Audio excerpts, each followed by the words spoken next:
case. There's a few things you can control and other things that you cannot control. Well, I mean, with the assumptions that you're using here, Al, it's a 7% growth rate, right? So if I'm sitting in cash, I can't achieve a 7% growth rate, right? So you have to take some risk in the overall portfolio. How do you construct it? What are some factors that you need to look at? Are the key components? So you save into your 401k plan, but then what's the next step? How do you invest it? So we brought in Dave Cook. He's a certified financial planner. He's a senior advisor at Pure Financial Advisors. He's going to break it down in real simple terms. David, welcome. Thank you for having me. So when you look at building a portfolio, let's just go high level. What should our viewers be concerned about? Or, I mean, what are some starting points that they should look at when they start constructing the portfolio?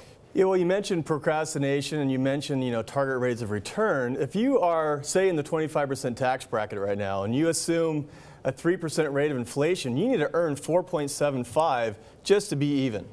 And so that means you do need to take a little risk. You have to understand the type of risk that's out there. A lot of times we become kind of fast food consumers of information, and that we perceive all the possibilities of all the events happening in the world as having direct impacts in our portfolio today. Well, I think a lot of times, most of us, we need to deal with, like within life, or what are the probabilities of these events happening? And what are the probabilities of driving these portfolios down to permanent lows and staying there? So the first step is really understand the nature of the risk that you're willing to take, but also that you need to take to have that growth. Second is the asset allocation model is probably the most important decision an investor can make is what is your mix of investments? What's your asset allocation? Because the result of a really good asset allocation is diversification. We hear that word all over the place. And it's like, how do you diversify against all the probabilities of these events happening? And that's through asset allocation. Right. I mean, you bring up a good point because, I mean, the possibility of me getting in a car wreck, I mean, it's possible, but is it probable? Yeah. Is it possible for me to lose every last dime in my 401k? Sure, but is it probable? So you want to take a look at the probabilities of things and making sure that you mitigate that so you have a higher probability of success. Yeah. So it's taking a look at taking as little risk as possible with the overall portfolio to maintain your goals, but then also make sure that you're diversified. I think that's the only free lunch in town. What are some other things that people should look at? Well, it's, once you understand the composition of your asset allocation, then you have to start filling that asset allocation with different investments. So what you have to be very mindful is controlling the cost of those investments. I mean, those investments can range from 0.2% to 4% on any individual investment. So it becomes critical to understand and controlling the cost of those investments.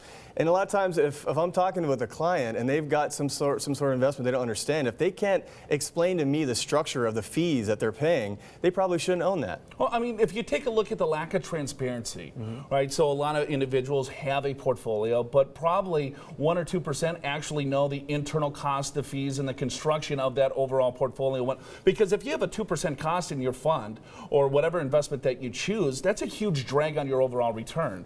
And when someone's close to retirement that hasn't maybe saved enough, they need every last ounce of return that they possibly can earn, right? Absolutely. And another thing is that what we talk about is taxes. I mean, I think if you can control the things that you can control, and taxes is one of them. If you do some appropriate planning, if you can save money in tax, that's added return to your overall investment. Sure. I mean, it all goes back into the total return of any investment.